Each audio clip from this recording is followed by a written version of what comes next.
ฟันยุงหลายอูดยุงมากินข้าวนี่แหละอู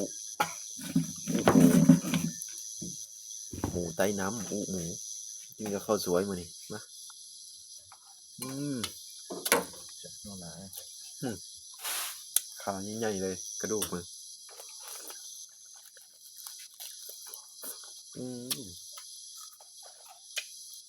ครับ